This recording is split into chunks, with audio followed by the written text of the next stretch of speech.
अब सुरक्षित नहीं है। नागराज को तुम्हारी मायावी शक्तियों का आवाज मिल चुका है और वो तुम्हें मुझसे छीनकर जरूर ले जाएगा। वो हमारा पीछा कर रहा है। तुम्हारा इस जल राज्य में रहना अब असंभव है। ये कहते हुए पद्दरानी बेटी को तालाब के ऊपर बड़े कमल के फूल पर छोड़ देती है। सुन रहे हो, घर में जरा सा भी चावल नहीं है। इस बार खेत में भी अच्छी फसल नहीं हुई। हाँ भाग्यवान, मैं बहुत ही चिंतित हूँ। ऐसा चलता रहा तो भूखा मरना पड़ेगा। तुम एक काम करो, उस कमल के तालाब में बहुत सारा पानी फल उगे हैं, लेकिन कांटे के डर से कोई वहाँ नहीं जाता। अगर तुम कुछ पानी फल तोड़कर बाजार में बेचोगे तो कुछ पैसे मिल सकते हैं। हाँ भाग्यवान, वही करता हूँ। देखते हैं कि कुछ पानी फल मिलता है कि नहीं। ये कहते हुए अजय कमल के तालाब के ओर जाता है। फिर पानी में उतरते ही सुनाई देता है, ये क्या? किसी बच्चे की रोने की आवाज। ये रोने की आवाज किस तरफ से आ रहा है? अजय आवाज का पीछा करके आगे बढ़ते ही देखा कि एक बड़े कमल के फूल पर एक प्यारी सी बच्ची रो रही है। इतनी बड़ी कमल की फूल और इसके ऊपर इतनी मासूम बच्ची को कौन छोड़ के चला गया? ठीक उसी वक्त तालाब के पानी से पद्दरानी निकल आती है। ये मेरी बेटी, इस तालाब के नीचे मेरा राज्य है। वहाँ ये सुरक्षित नहीं है, इसीलिए बेटी को तुम्हारे पास छोड़ रही हूँ। इसका ख्याल रखना और याद रखना, ये बच्ची कोई साधारण लड़की नहीं है। 5 साल पूरे होते ही इसकी दिव्य शक्तियाँ प्रकट होगी। मेरी बेटी को कभी दुखी मत होने देना। ख्याल रखना इसके आंसू कभी जमीन पर ना गिरे, नहीं तो तुम्हारे गांव में भयानक संकट आ जाएगा। ये कहकर पद्दरानी पानी के अंदर चली जाती है। तभी अजय बच्चे को लेकर घर लौट आता है। गीता, अरे ए गीता, किसको लाई देखो। भगवान हमारे घर किसे भेजा है? क्या हुआ? आज इतना खुश क्यों हो? कब को गए थे पानी फल तोड़ने? अभी लौटने का समय हुआ। अरे इतनी प्यारी बच्ची आपको कहाँ से मिला? इसकी पूरा शरीर मानो जैसे चमक रही है। सब कहता हूँ गीता, लेकिन उससे पहले तुम वादा करो कि तुम किसी को बताओगी नहीं। ठीक है बाबा, मैं वादा करती हूँ, कभी भी किसी को नहीं बताऊंगी। फिर अजय गीता को पूरी घटना खोल के बताता है। आज से ये हमारी बेटी, ये मुझे कमल की तालाब से मिली। और देखो, ये कमल जैसे ही प्यारी है, इसीलिए आज से मैं इसका नाम रखूंगी कमलिनी।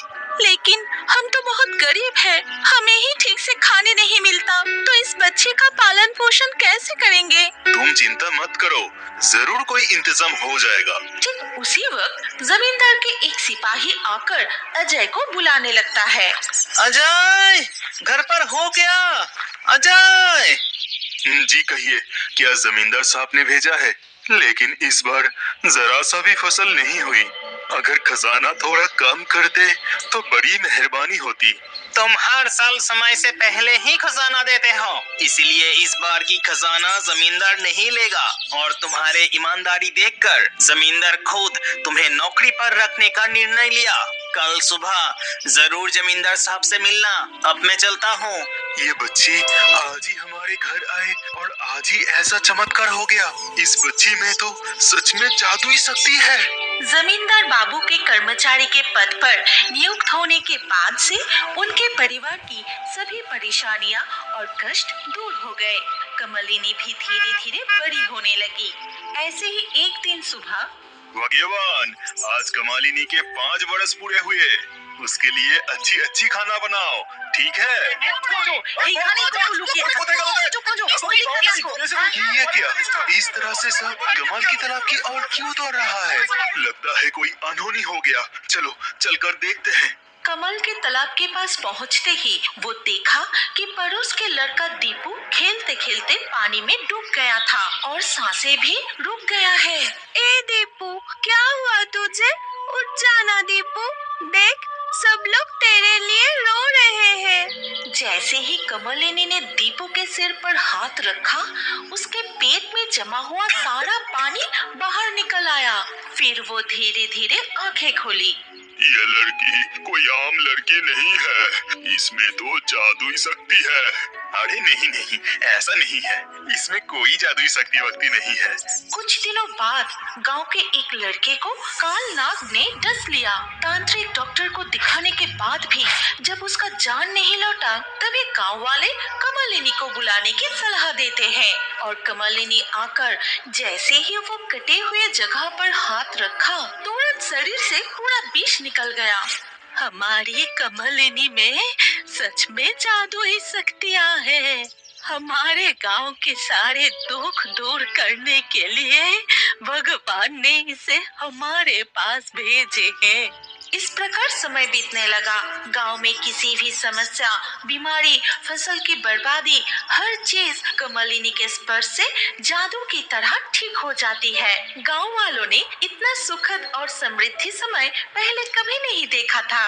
कल अमावस्या है। मेरे महायज्ञ के लिए 108 कमल के फूल चाहिए, लेकिन मेरे पास तो 107 ही फूल हैं। मुझे अभी एक फूल और लाना होगा। सुना था पास वाले गांव में एक बड़ा सा कमल की तालाब है। सुबह होने से पहले ही मुझे एक कमल की फूल लाना होगा। वो चुड़ैल एक बूढ़ी औरत का रूप धारण कर पास के गांव में कमल के तालाब का तलाश करने लगी। उसी समय वो जब कमलिनी के घर के पास से गुजर रही थी, हमारे बच्चे के पास जादुई क्षमता है, ये पूरे गांव वाले जान चुके हैं। चारों तरफ सिर्फ कमलिनी की ही बात हो रही है। मुझे बहुत डर लग रहा है। अगर कोई हमारी बेटी को हमसे छीन ले तो, या उसे नुकसान पहुंचाए। हम तो किसी को बता भी नहीं सकते कि वो साधारण लड़की नहीं है, वो तो मायावी पद्दरानी की बेटी है। पद्दरानी की बेटी? अब तो मेरे 108 कमल के फूल पूरे हो गए। इस लड़की की सर यज्ञ में देते ही इसकी सारी शक्तियाँ मेरी हो जाएगी। फिर मैं बन जाऊंगी सबसे शक्तिशाली। अगले दिन सुबह अजय काम पर निकल जाता है।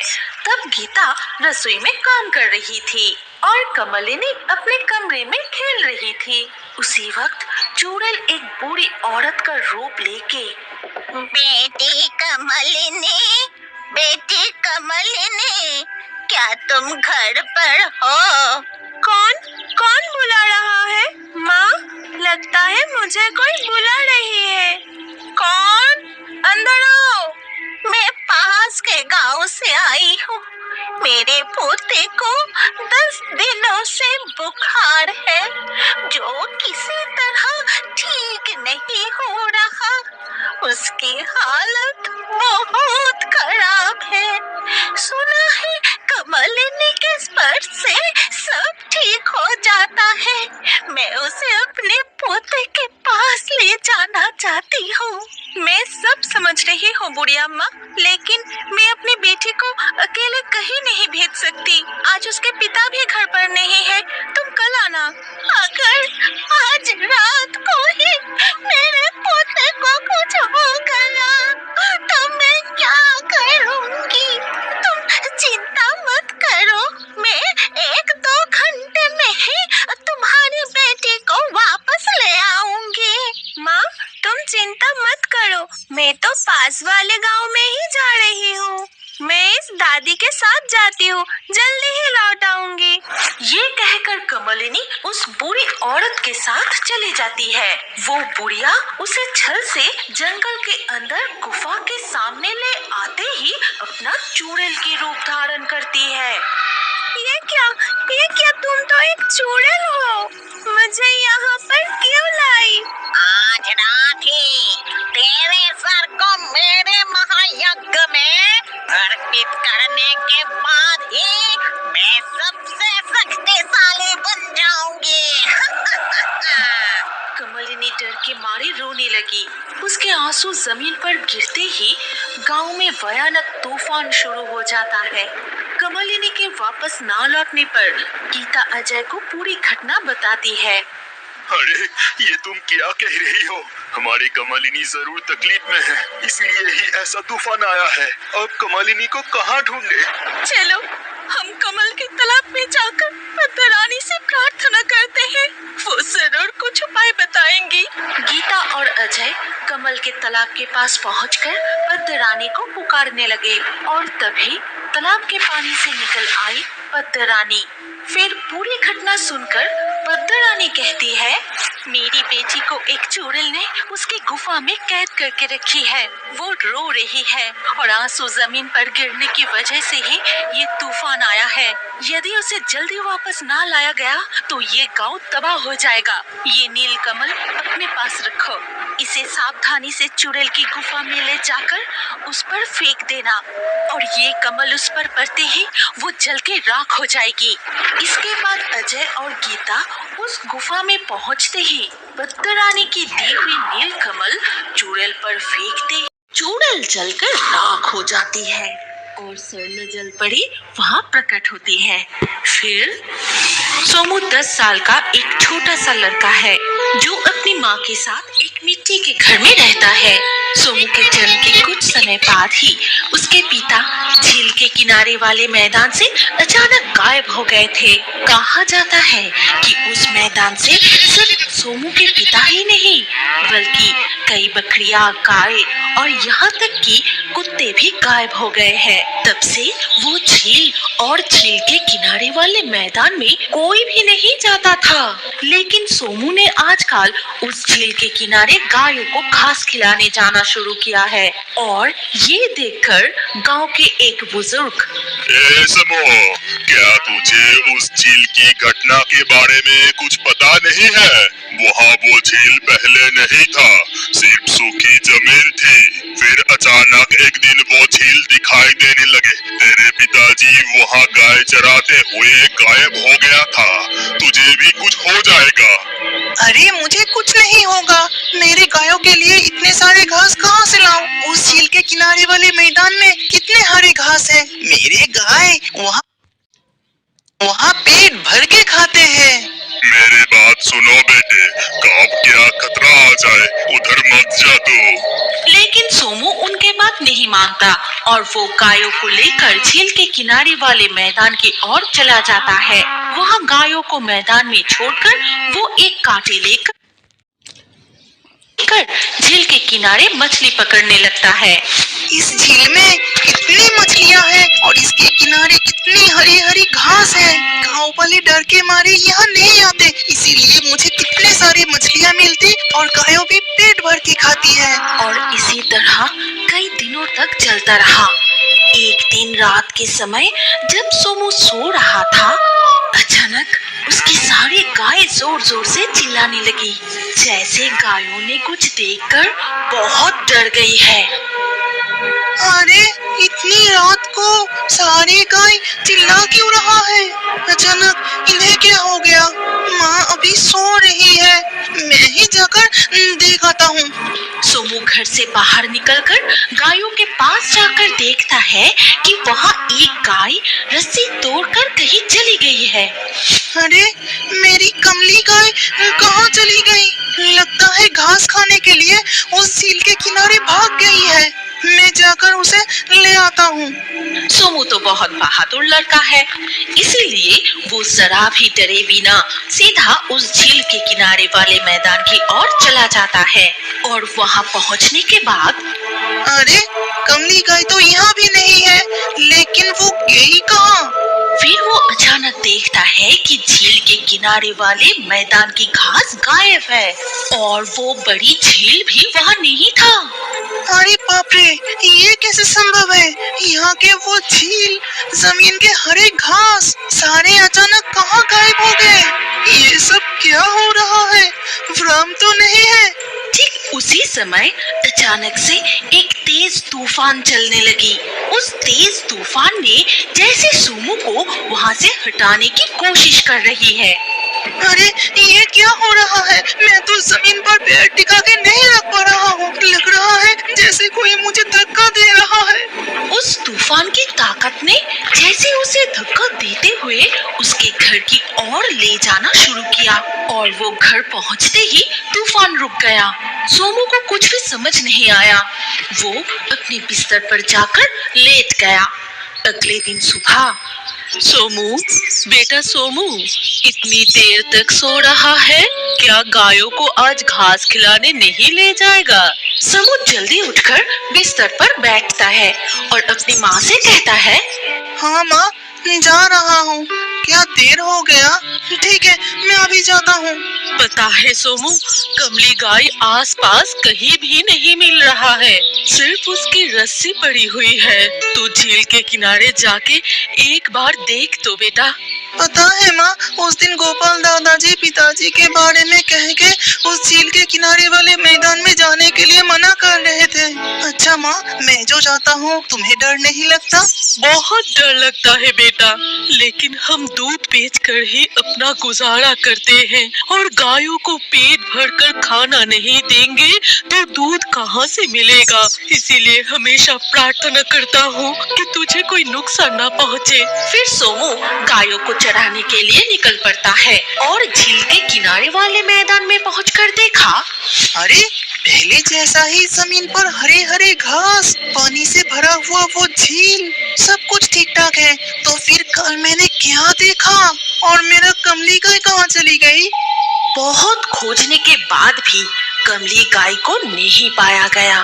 सोमू पूरे दिन झील के किनारे बैठकर सोचता रहा और उसी दिन आधी रात को सोमू बिना अपनी माँ से कुछ कहे चुपके से घर से निकलकर झील के किनारे वाले मैदान के पास आता है और एक पेड़ के पीछे छुपकर देखता है कि झील का पानी तेजी से घूमने लगा है। अरे बाप रे, ये तो झील के पानी से एक स्वर्ण जलपरी निकल के आई। सोमू और देर किए बिना दौड़कर उस सुनहरी जलपरी के सामने जाता है। तुम कौन हो? क्या तुम हर रात झील के पानी से निकल आती हो? मैं सुनहरी जलपरी हूँ। एक चुड़ैल अपनी जादुई शक्ति से मुझे इस झील में कैद करके रखा है। वो हर रात यहाँ वहाँ शिकार करती है, कभी कभी यहाँ भी आती है, तब मुझे उस चुड़ैल के लिए शिकार लाना पड़ता है। अच्छा, तो तुम ही हो जो मेरे कमली गाय को पकड़ के रखा है? हाँ, वो चुड़ैल कल यही थी। उसी के खाने के लिए तुम्हारी कमली गाय को मैं ले आई थी। अब तुम यहाँ से चले जाओ, वो चुड़ैल कभी भी आ सकती है। सोमू उस दिन के लिए वहाँ से लौट आता है, लेकिन रात में फिर उसकी गाय डर के मारे चिल्लाने लगती है। तब वो जल्दी से घर के बाहर निकलकर देखता है कि मंगला गाय वहाँ नहीं है। सोमू दौड़कर फिर से झील के किनारे वाले मैदान के पास जाता है और छिपकर देखता है कि वहाँ झील और घास कुछ भी नहीं है। वहाँ सिर्फ सुनहरी जलपरी खड़ी है। क्या वो चुड़ैल आज भी यहाँ था स्वर्ण जलपरी, और वो मेरे मंगला गाय को भी चुरा लिया गया? हाँ, लेकिन तुम यहाँ क्या कर रहे हो? यहाँ से चले जाओ, नहीं तो वो चुड़ैल तुम्हें भी। नहीं, मैं यहाँ से नहीं जाऊँगा। तो मुझे बताओ कि उस चुड़ैल को कैसे सजा दी जाए और तुम्हारी मुक्ति कैसे होगी? इस पूरे मैदान के घास ही उस चुड़ैल के सिर के बाल हैं। उनमें ही उसकी जान छिपी हुई है। अगर तुम एक दिन के अंदर शाम होने से पहले ही सारी घास काटकर उसे जला सकते हो तो वो चुड़ैल मर जाएगी, लेकिन तुम किसी की मदद नहीं ले सकोगे और किसी को कुछ बता भी नहीं सकोगे। सोमू ये सुनकर फिलहाल घर लौट आता है, लेकिन सुबह होते ही वो उस मैदान में घास काटना शुरू कर देता है। दिन चढ़ने के साथ तेज धूप की गर्मी से उसका शरीर जलने लगता है, लेकिन वो बिना रुके घास काटता ही रहता है। ए समो, पागल हो गए हो क्या? इतनी धूप में घास क्यों काट रहा है? इस कड़ी धूप के वजह से तू बेहोश भी हो सकता है। सोमू उसकी बात का जवाब नहीं देता। वो हाथ चलाकर घास काटता रहता है। ये देखकर गोपाल दादाजी वहाँ से चले जाते हैं। इसके बाद उसकी माँ वहाँ आकर, ओ सोमू, मेरे बच्चे घर चल। पूरे दिन तूने कुछ नहीं खाया, एक बूंद पानी तक नहीं पिया। इतनी सारी घास का क्या करेगा? मेरे बच्चे घर चल। सोमू माँ की बात का भी कोई जवाब नहीं देता। वो घास काटता ही रहता है। इस तरह घास काटते काटते जब लगभग शाम हो जाती है, तब अचानक एक भयंकर तूफान उठता है और चारों ओर धूल से भर जाता है। सोमू समझ जाता है कि क्या होने वाला है। वो और तेजी से घास काटना खत्म करके जैसे ही आग जलाने जाता है, तभी एक गंजी चूड़ैल आकर, रुक जा, मैं कहती हूँ रुक जा, घास पे आग मत लगा, रुक जा, नहीं तो तुझे खत्म कर दूंगा, तेरी गर्दन पकड़ के खून पी जाऊंगा। लेकिन चूड़ैल कुछ करने से पहले ही सोमू उस घास में आग लगा देता है और चूड़ैल